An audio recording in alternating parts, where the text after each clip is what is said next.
Bonjour à tous, bienvenue pour cette 35e édition du SPACE. Et sur l'espace pour demain, nous allons évoquer ce grand moment, ce grand temps, avec la question qui est clairement posée: comment l'élevage peut réduire son impact sur le climat?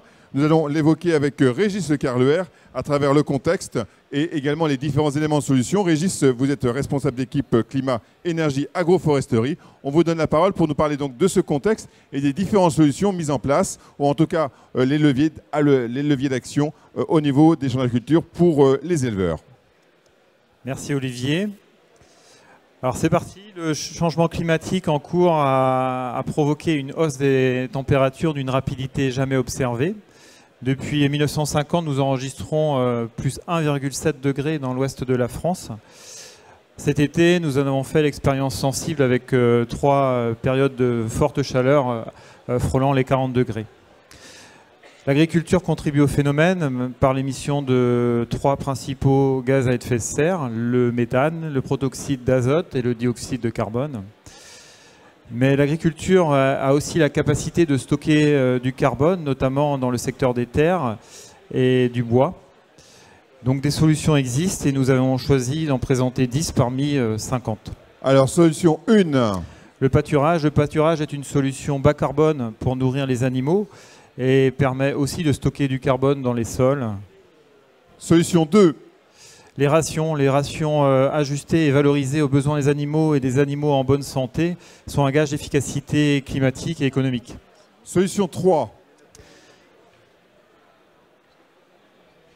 Donc réduire l'émission de méthane liée au stockage des effluents d'élevage en couvrant les fosses permet de récupérer le biogaz et d'en faire de l'énergie. Solution 4. Optimiser ces parcours avec un échange parcellaire et un parcellaire cohérent permet de réduire les déplacements. Solution 5. Allonger la durée de vie des prairies et de l'interculture permet de stocker plus de carbone. Solution 6. Raisonner la fertilisation minérale car elle émet des gaz à effet de serre lors de sa fabrication, de son utilisation et son transport.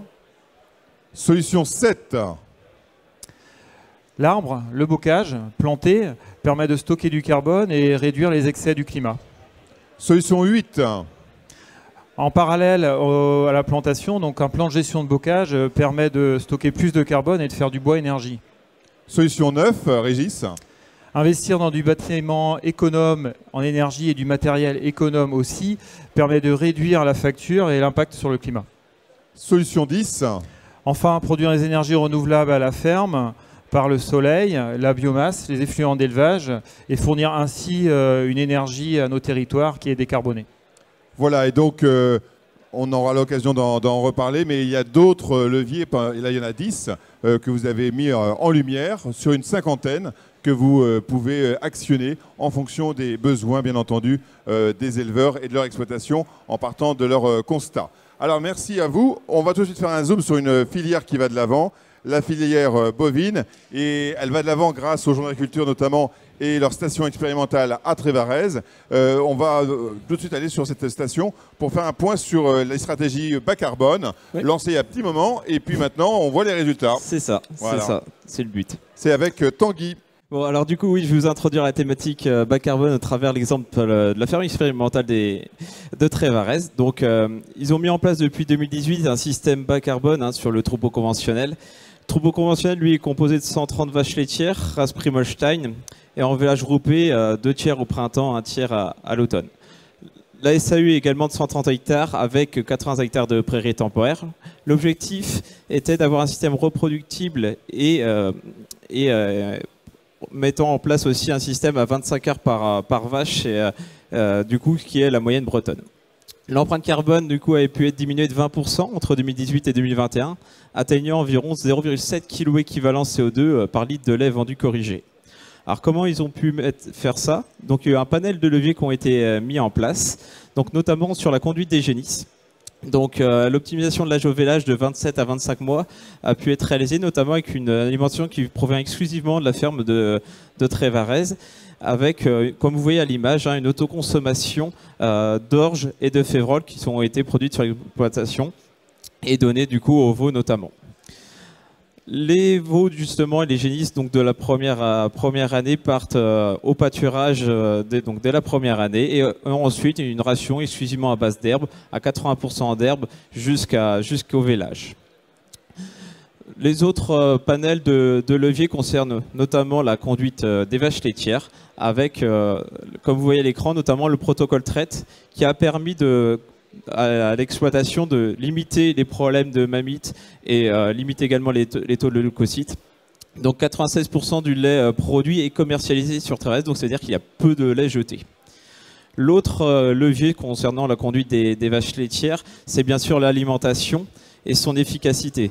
L'objectif était d'atteindre, et ce qui a été atteint, était d'une production de 8000 kg de lait avec moins de 700 kg de correcteurs azotés. Ici, c'était du tourteau de colza. Celui-ci a été choisi par son empreinte carbone qui est plus faible par rapport au tourteau de soja, notamment en lien avec la déforestation. Depuis le début, aucun concentré de production n'est apporté aux vaches laitières. Du coup, il y avait eu des études qui avaient été mises en place précédemment, montrant sa faible efficacité. L'alimentation en termes de fourrage est composée de 60% de silage de maïs et 40% d'herbes stockées ou pâturées. Donc, ce qui permet une autonomie protéique d'environ 80%, ce qui est très intéressant pour un système à 25 heures d'herbe par vache. Ensuite, le dernier panel de vie qui a été activé concerne bien sûr l'agronomie et le stockage de carbone. Donc, il a été mené une caractérisation des sols à Trévarez pour mesurer précisément les stocks de carbone des sols des sols. Donc, cela est influencé par un grand nombre de facteurs, déjà d'un champ à l'autre, mais également d'une rotation à l'autre. C'est pourquoi à Trévarez, toutes les rotations incluent des prairies. Donc des prairies de plus ou moins longue durée, ça peut être des prairies de fauche de 2-3 ans, jusqu'à des prairies destinées davantage à la pâture qui peuvent aller jusqu'à 7-8 ans. En termes de perspective, donc comme vous voyez à l'image, on a un outil qui nous permet de mesurer les émissions de méthane des animaux. Donc c'est une sorte de DAC qui permet justement, donc là il y aura 2 lots d'animaux avec 2 rations différentes et du coup pour savoir un peu les aliments qui sont les plus méthanogènes.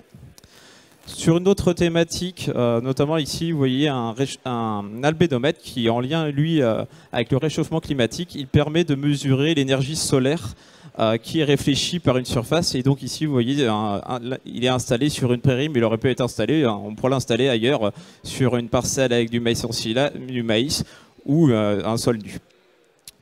D'autres essais vont être mis en place, ils sont actuellement en cours, notamment sur l'autonomie protéique, avec un pâturage estival de légumineuses et une plateforme multi-espèces est mise en place également pour avoir des espèces plus adaptées aux conditions climatiques qui nous attendent.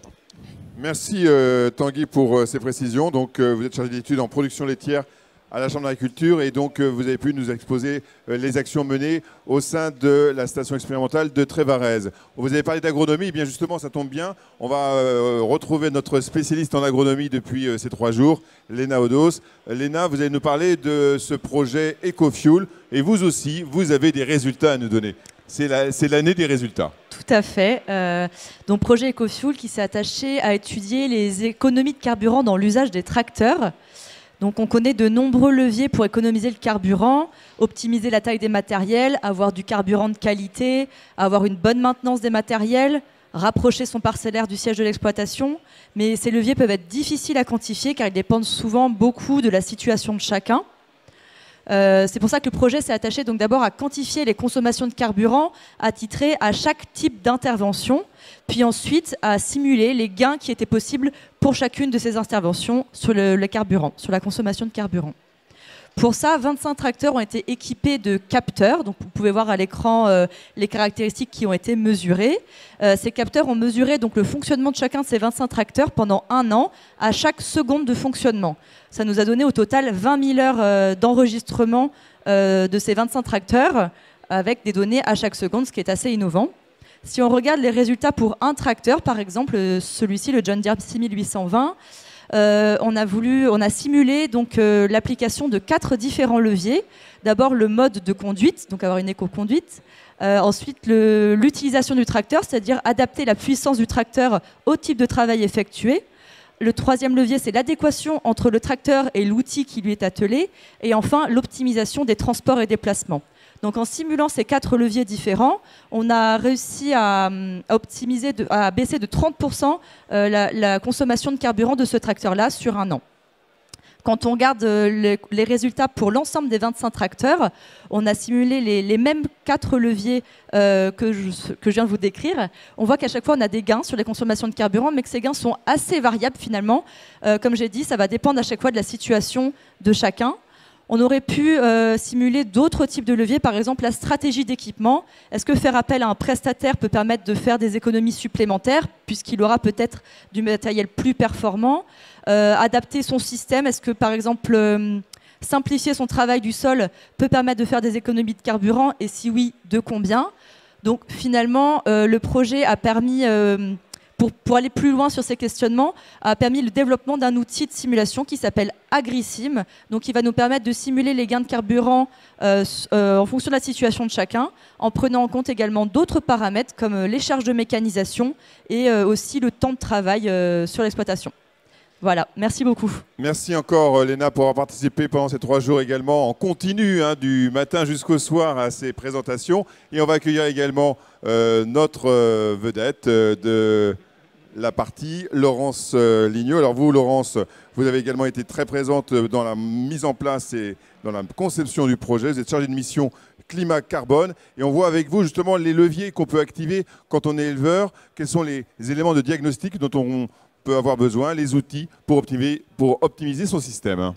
Alors, la première étape pour s'engager dans une voie bas carbone quand on est éleveur, c'est d'abord connaître en fait ses propres émissions de gaz à effet de serre, savoir où on en est. Et pour ça, il y a des outils qui se sont développés dans plusieurs filières. Alors là, vous avez des exemples d'outils. Donc Cap2ER, c'est l'outil pour la filière laitière, bovin, lait, enfin voilà, l'élevage en gros. JIP, c'est bilan environnemental pour la filière porc. Simeos, c'est pour les cultures.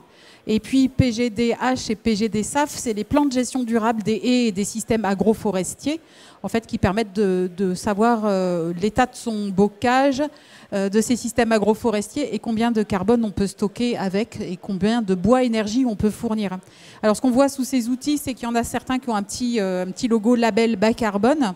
Ça veut dire que certains de ces outils sont la première étape pour aller vers la vente de crédits carbone liés à des contrats avec des entreprises privées qui voudraient faire de la compensation carbone en aidant les agriculteurs à émettre moins de gaz à effet de serre ou à stocker du carbone. Voilà.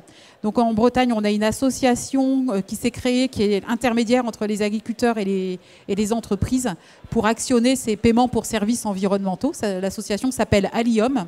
Il y en a dans d'autres régions aussi, c'est Solenat par exemple dans les Pays de la Loire. Alors un bilan carbone, ça donne un résultat de ce type-là. L'agriculteur donc a une vision sur les gaz à effet de serre qui sont émis à partir de son activité agricole. Donc quel gaz à effet de serre, dans quelle proportion, et d'où viennent ces gaz à effet de serre, c'est-à-dire quels sont les leviers sur lesquels finalement il pourrait appuyer pour essayer de réduire ses émissions. Donc ça, c'est la partie émissions. Il aura aussi une vision sur le stockage de carbone. Combien de carbone chaque année est stocké en plus sur l'exploitation agricole pour venir compenser en partie ces émissions de gaz à effet de serre. Donc quand on déduit l'un de l'autre, ça nous donne une empreinte carbone nette. Donc voilà. Et l'objectif du plan d'action qui est mis en place après, c'est de réduire cette empreinte carbone, donc l'impact de l'exploitation sur le changement climatique. Voilà, donc on propose aux agriculteurs de les accompagner dans un parcours bas carbone, dans chaque filière en fait. Ce parcours, il peut commencer tout de suite ici si vous le souhaitez. Donc on met à votre disposition là tout de suite après notre présentation un climat quiz. Donc vous pouvez prendre quelques minutes avec un de nos conseillers pour dégrossir un petit peu les voies bas carbone qui pourraient être accessibles pour votre exploitation agricole. Donc c'est un flash diag. Ça n'empêche pas que si on veut approfondir, il faut aller vers un diagnostic un peu plus approfondi, type bilan carbone. Puis ensuite, faire son plan d'action, se former, progresser, investir, échanger dans des groupes de développement sur ces sujets-là, aller jusqu'à une bonne performance carbone qui peut ouvrir la voie aussi à une rémunération sous forme de crédit carbone. Voilà le parcours que l'on propose aux agriculteurs. Alors, on parle ici de l'impact de l'exploitation agricole sur le climat Mais on l'a bien vu cet été sur nos territoires, le climat impacte aussi les exploitations agricoles. Et les bonnes solutions, finalement, vont être les solutions qui vont permettre de réduire les émissions de gaz à effet de serre, de stocker plus de carbone, mais aussi d'être mieux adaptés, plus résilients par rapport à ces changements climatiques qui sont en cours de façon rapide, on l'a vu au début, et qui vont impacter les exploitations agricoles, hélas, de plus en plus. Donc, Chambre d'agriculture, on a ouvert ce dossier aussi depuis quelques années maintenant, et on est en train de proposer aux agriculteurs des outils pour mesurer leur vulnérabilité par rapport au changement climatique et trouver des solutions en y réfléchissant avec les conseillers ou en groupe. Voilà, merci. donc restez pour faire le climat quiz. Voilà, merci encore Laurence pour ces précisions. Vous pouvez bien sûr être présent sur l'espace pour demain. Je vous rappelle qu'il est conçu et animé par le SPACE et les chambres d'agriculture de Bretagne avec l'appui de ses partenaires, le JE Élevage de Bretagne, Agrétech BDI, les instituts techniques, IDEL, Itavi et IFIP. Merci également à nos exposants qui ont été retenus par les équipes des conseillers chambres pour présenter du matériel en lien avec notre thématique climat, élevage, réduire son impact. Je pense à Acerva, CRD, Fintech, Nénuphar, Serap et TrioWord. Voilà, merci à vous tous et passez encore de bons moments.